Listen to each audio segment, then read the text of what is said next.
Ta belle-mère n'est pas forcément ton ennemi. Elle a aussi le droit de jouir de son enfant. C'est comme un arbre qu'elle a planté aujourd'hui. Cet arbre-là a porté du fruit. C'est elle qui a planté cet arbre. Alors cet arbre servira. Mais c'est elle qui l'a planté. Elle a le droit.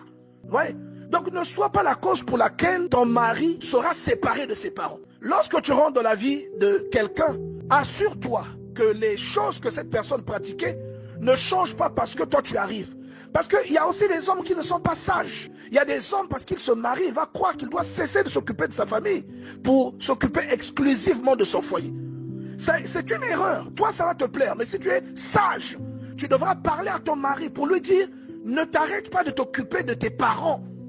Parce que on lira ce changement avec ton arrivée dans la vie de cette personne. Alors que parfois, tu n'as rien à voir avec ça. Vous voyez? N'encourage pas ça. Ou quand tu arrives dans la vie de quelqu'un, les gens doivent remarquer des changements positifs. Il ne s'occupait pas de ses parents. Toi, quand tu arrives dans sa vie, tu lui dis, est-ce que tu prends soin de tes parents? Au moins ton père et ta mère. Et tu l'encourages à le faire. Vous voyez? Même si les hommes ne reconnaissent pas ta valeur, Dieu reconnaîtra ta valeur. Parce que la Bible dit, honore ton père et ta mère. La Bible dit que celui qui prend soin de son père et sa mère est béni.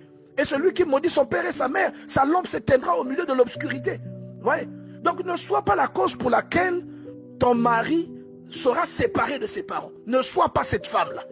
Sois la femme qui va ressortir le meilleur côté que même ceux qui ont mis au monde ce monsieur-là n'ont jamais découvert dans leur vie. Sois cette femme-là. Sois inventive, sois créative, sois inspirée. Et surtout, arrête d'aller parler de ton mari chez tes parents. Ils vont haïr ton mari. Toi, tu es leur enfant, ils ne t'haïront pas. Et ils n'auront jamais un regard objectif. Deux fois, quand tu reviens à la maison, tu te rends compte que c'est toi qui avais tort. Mais puisque tu l'as déjà dit, eux, ils ne le comprendront pas comme cela. Ils retiendront seulement ce que toi tu as dit. Et ils vont détester ton mari.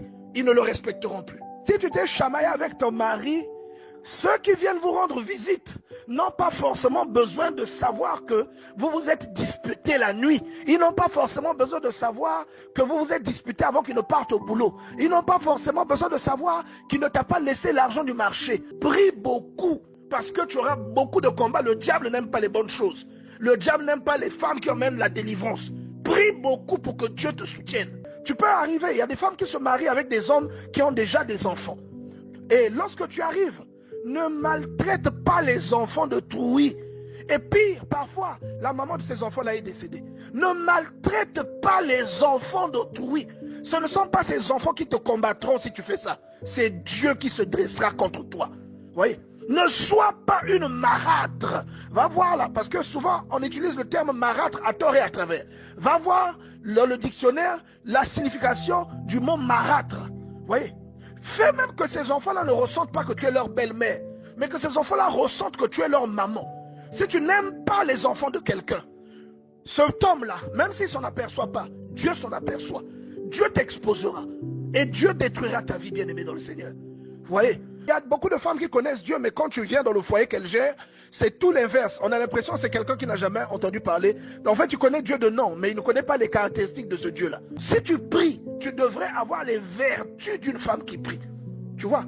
Tu devrais exposer des signes qui emmènent les gens à la conversion, rien qu'en regardant ton comportement. Vous voyez? C'est ce que la parole de Dieu conseille. Et j'aimerais parler à une sœur aujourd'hui. Ma sœur, il y a des choses que Dieu ne fera jamais à ta place. Si tu es médiocre, tant que tu ne cherches pas à t'exercer ou à élever ton niveau, tu resteras médiocre.